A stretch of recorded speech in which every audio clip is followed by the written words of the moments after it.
Hello again, back for another video and another level of the Blood Harvest campaign. And that one, everyone was a little beat up after that one. I think most people took a bit of damage. My frame rate is getting all wonky again. Well, it's a little choppy. Grab that, yes. Let's see. Any other supplies I can pillage?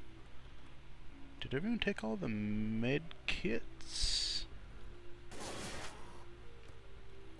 I thought there would be more on these shelves. Well, at least I just healed, so here we go.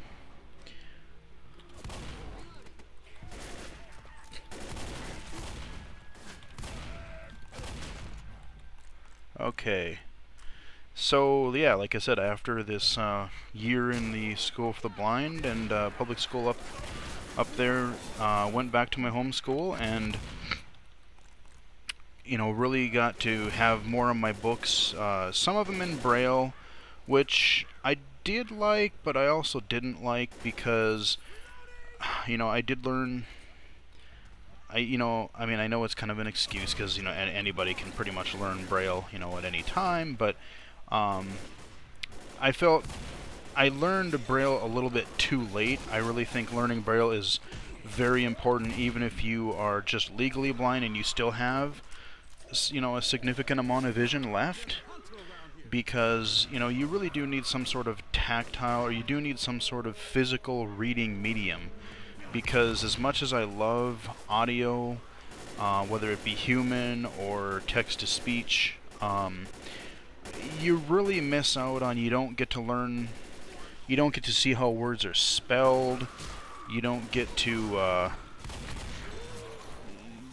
really see a lot of that, or experience a lot of that, and especially if you're trying to do writing, I have a fairly decent vocabulary, but I still kind of suck at spelling, partly due to probably reading more with audio than I probably should.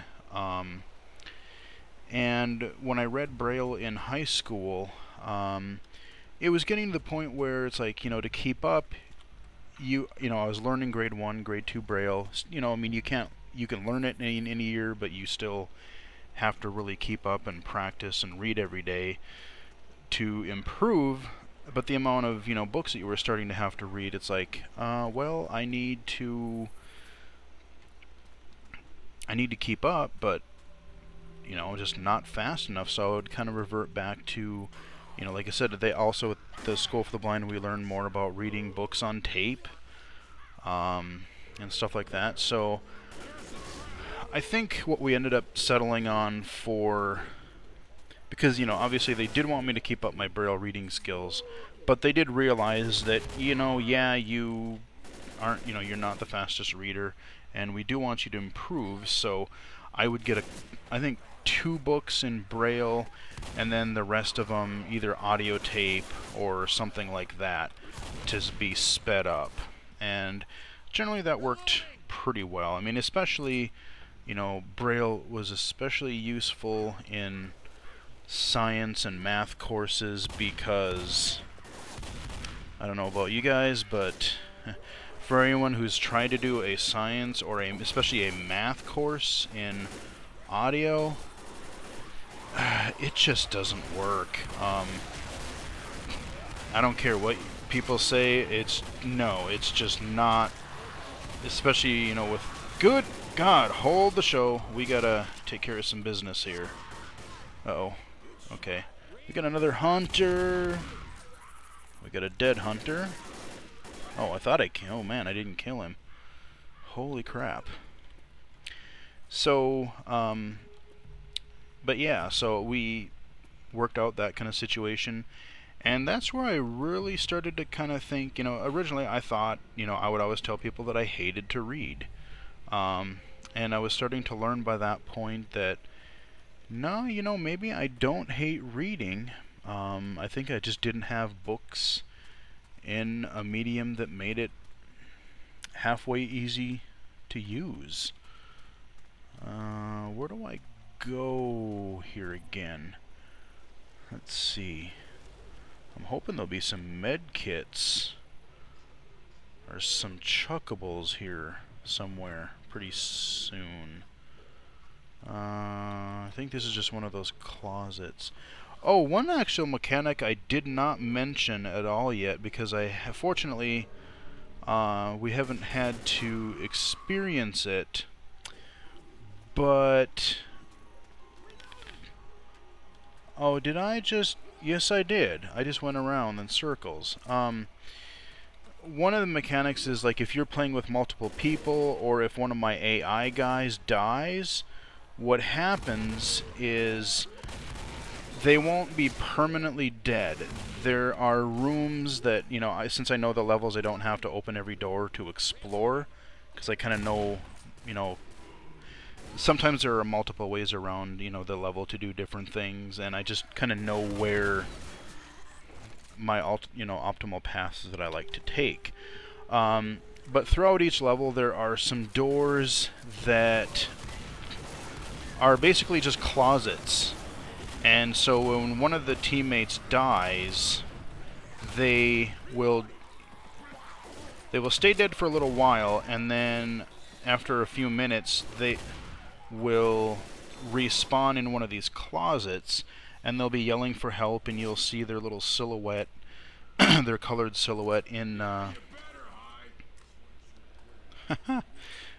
and so yeah, they will be hiding in these closets, and then somebody will have to go let them out again, and then they're back in action. Screw you. Alright, took care of that hunter. So yeah, that's how it works when you do die and you have other people. If I were to die, because I'm playing single player, it's game over, because it's just factoring, well, it's the human player. So that's why it's like, if I'm hurting and somebody else is hurting, the priority will always go to me, because if I die, I gotta restart the level. Whereas if they die, I can hopefully let them out again. Oh, this is not a good scene. Something wonderful must have happened in here. So yeah, I mean, that's kind of how that mechanic works. Like, oh, yeah, shit, I do remember here. Uh-oh. This is not a good room to be in. Okay, see, there's another one of those closets. I do not want to be in this little room with the tank. Haha. Sorry, I don't want to hurt you, but... Oh, God. See, it's hard when all these people are... Okay. Yeah, Bill, you're just getting the raw end of the deal this episode. But yeah, that's what happens when there's people clustered around the tank. So, kind of getting back to my little spiel. You know, in high school, that's where I really kind of started to learn. You know, it's like, yeah, you know, actually I do like learning more than I thought I did. You know, learning new things, and I do like to read. But really, it wasn't until college, I would say, where I really got into reading and different things like that, because I discovered a little service called Bookshare, bookshare.org, and for those of you who aren't familiar with it, I will probably do a separate... Okay, are they going to come from out here, or are they going to come up the stairs? Out here, okay. God, I wish I had a chuckable right now. Oh, both. Okay. Bookshare is a service. I won't spend too much time on it, because I'll dedicate more to it later. But it's a service where you prove that you have some sort of print-related... Oh, excuse me. Hiccups. That you provide some kind of proof that you have a print disability and can't read standard print very well.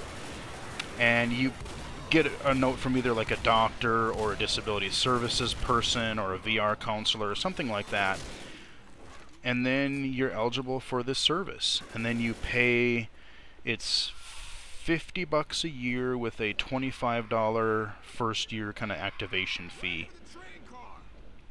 And once you pay that fee, it's basically you have a library, except you can just, you go to their website and you download as many books as you want to read, and you just read them. And back then, I would download the Braille files and just translate them with a little DOS-based or little early Windows-based Braille translator, and read them with JAWS, and it worked great. Now, of course, they have their iPhone app and stuff like that. I'll get to that in the next video. All right, we did better this time. First place there. All right, we're improving steadily here. And with that, I will see you in the next video.